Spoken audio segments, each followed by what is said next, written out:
तो दोस्तों batch launching से रिलेटेड जितने भी क्वेश्चंस आपके दिमाग में चल रहे हैं सभी कुछ चीजें इस वीडियो के अंदर मैं क्लियर करूंगा।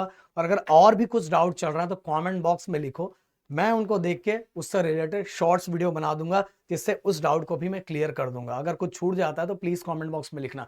एंड दोस्तों वीडियो को लाइक करके जरूर जाना। और स्पेशली स्टार्टिंग में ही बता देना चाहता हूं, ये वीडियो उन बच्चों के लिए है जो हमसे ऐप पे डायरेक्ट जुड़ के डायरेक्ट बाय डायरेक्ट पढ़ना चाहते हैं।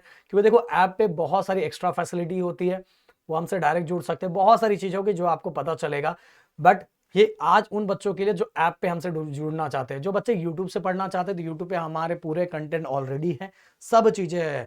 तो अगर और आगे आने वाले दिनों में हम बहुत सारी चीजें लाने वाले हैं, सब चीजें लाने वाले हैं। बट बच्चे जो हमसे जुड़ना चाहते हैं वो सिंपल सी बात है, वो ये वीडियो स्पेशली उनके लिए है। मैं पहले ही क्लियर कर देना चाहता हूं।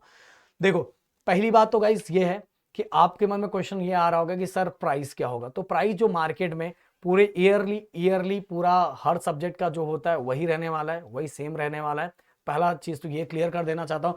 और मैं बोलना चाहूंगा यहाँ जो टीचर्स मैं खड़ा करने वाला हूं ना, उन टीचर्स को तो पहली बात तो आपको प्राइस में तौलना ही नहीं चाहिए। इसका मेन रीजन ये है कि आप भी फ्यूचर में जाके कुछ करोगे तो एटलीस्ट आपकी भी कुछ वैल्यू होगी।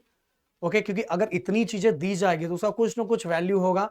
और आप भी अगर आप पढ़ रहे हो, इतना सब कुछ कर रहे हो, इतनी सब चीजें आगे बढ़ रहे हो, तो सिंपल सा आपका भी आगे होगा कि आपके पास कुछ चीजें हो और आपकी भी अच्छी खासी वैल्यू हो। ओके, ये तो थिंकिंग और ये सोच आपकी रहनी चाहिए गाइस।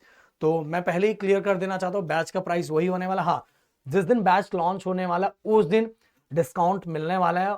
पिछले साल जब हमने बैच लॉन्च किया तो विद इन 4 घंटे के अंदर डिस्काउंट हट गया था। तो डिस्क्रिप्शन में जो मैंने फॉर्म दिया हुआ उसको फिलअप जरूर करके रखना। क्योंकि जो बैचेस का जो हमारा लिमिट रहता है कि इतना बच्चे आने के बाद उनको हमें डिस्काउंट हटाना पड़ेगा। क्योंकि देखो हमें सभी चीजें ऐप है, ऐप पे अगर आप पढ़ रहे हो तो ऐप को मैनेज करना, टीम को मैनेज करना, पीपीटीज को मैनेज करना, हर चीजें होती है, सभी चीजें होती है। तो सभी चीजों को मैनेज करने के लिए कॉस्टिंग देना पड़ता है। और अगर इसको ऑफलाइन से कंसीडर करोगे तो आपको अपने आप समझ में आ जाएगा।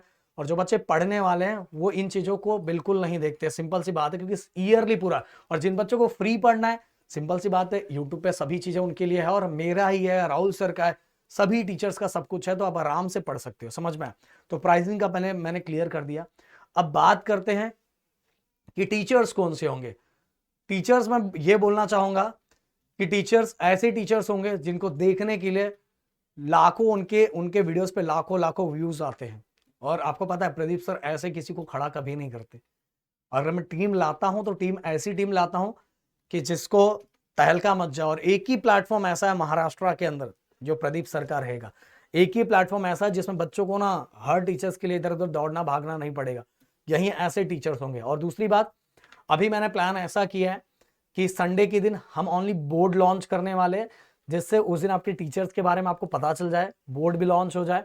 एंड थर्सडे के दिन हम लोग सीईटी लॉन्च करेंगे। थर्सडे के दिन मतलब संडे को बोर्ड एंड थर्सडे को सीईटी। और फिर इसके बैचेस कब से स्टार्ट हो जाएगा सर? बैचेस 24 को, 22 को आपका टाइम टेबल रिलीज होगा, 24 को आपका लेक्चर स्टार्ट हो जाएगा आपके ऐप पे। ओके, ये भी चीजें मैंने आपको क्लियर कर दी। अब देखो सिंपल सी बात है, अगर प्रदीप सर कुछ चीजें कर रहे हैं तो बहुत बेहतरीन तरीके से। और हमारी प्लानिंग, तुम्हारा बस एक ही चीज होना चाहिए कि सर आपका टॉपिक, आपकी चीजें, आपके टीचर्स के टॉपिक जिस दिन भी खत्म होगा हमारा भी उसी दिन खत्म होना चाहिए। और आपको ये गारंटी के साथ बोल रहा हूं, आज तक कभी ऐसा नहीं, इतने साल मुझे ऑफलाइन हो गया, आज तक कभी हमारा सिलेबस के लिए कोई नहीं बोला कि सर सिलेबस बाकी है, ऐसा कभी कुछ नहीं हुआ है। और हमें पता है कि कैसे क्या करना है। देखो अगर मैं, मुझे इस चीजों का डर होता कि यार मेरा बैच कौन लेगा, ये कर रहा है, तो मैं बैच बहुत बार, बहुत पहले लॉन्च करके 4 बार उसको लॉन्च कर चुका होता। पर मुझे पता है, मुझे पता है। सोचो सिंपल सी बात ये देखो ना, अगर मैं बैच चाहता, मेरे से तो आप 11th में कनेक्टेड हो, 5 में ही एक बैच लॉन्च कर दिया होता।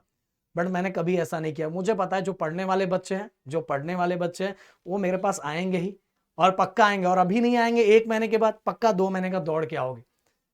पर जिस दिन से हम स्टार्ट करें, अगर उस दिन से रहोगे तो आपके अंदर मोटिवेशन भी रहेगा। आपका टाइम टेबल का प्लानिंग बस एक ही रहना चाहिए कि सर जो बोलेंगे, सर जो करवाएंगे, सर की टीम जो करवाएगी, सर की टीम जो बताएगी, बस उतना मैं करते जाऊं, काम आराम से हो जाएगा, आराम से हो जाएगा। तो समझ में आया। और गाइस, हम बहुत सारी चीजें आपको होने वाली, बहुत सारी चीजें मिलने वाली। सबसे बड़ी बात एक ही चीज बोलूंगा, सब छोड़ो, आपको बस यही रहना चाहिए कि प्रदीप एंड राहुल सर मिल रहे हैं तो काम वहीं खत्म हो जाता है। कि दोस्तों आपको पता है हमारा कमिटमेंट बहुत मैटर करता है। मैंने जब बोला है कि सब चीजें सिस्टमैटिक वे में टाइम टेबल वाइज होगा, तो सब सिस्टमैटिक वे में टाइम टेबल वाइज होगा। इवन गाइस अगर हम कभी 10-15 मिनट लेट भी होते तो वो भी आके हम रिग्रेट एंड सॉरी बोलते। वैसे बच्चों को पता है कि सर कभी है, ये हमारी टीम का मतलब कि बोलते रोल ये होता है। इस तरह से हम पूरा डिसिप्लिन वाइज चीजों को लेके जाते हैं। एक टाइम टेबल आपका होता है, सिस्टमैटिक में चीजों को होता है, और अननेसेसरी ऐप में बिना मतलब का टाइम पास नहीं होता। फिर पहले बोलना चाहूंगा, टाइम पास करना चाहते हैं तो 12th पहली बात तो पढ़ो ही मत, क्योंकि 12th बहुत सीरियस है। हर लेक्चर से इंजीनियरिंग में हम लोग बहुत सीरियस हो जाते हैं, क्योंकि इंजीनियरिंग में बहुत सीरियस होना चाहिए। 10th में थोड़ा मस्ती मजाक चलता है, बट 12th में नहीं चलता भाई। 12th में और ऐप पे अगर मस्ती मजाक करोगे तो भाई बैंड आपकी ही बजेगी, लॉस आपका ही होगा। तो इसीलिए बहुत सीरियस होकर अगर आप पढ़ना भी दे जाके देखो, अभी परसेंटाइल अभी आ रहा है 99.97, 99.96 ऐसा परसेंट, और इतने परसेंटाइल आ रहे हैं कि भाई इनको हैंडल करने के लिए क्या ही बोले, हालत खराब है। पीसीएम का रिजल्ट नहीं आया, पीसीएम का रिजल्ट आने के बाद देखना सीईटी का, टीचर्स ही ऐसे थे भाई। तो भाई बस एक चीज बोलना चाहूंगा कि इस बार जो टीचर्स मैं लेके आ रहा हूं, देख लेना, आपको मजा आ जाएगा। 2027 batch, wait and watch, Sunday 7:30 बजे। जय हिंद एंड जय महाराष्ट्र दोस्तों।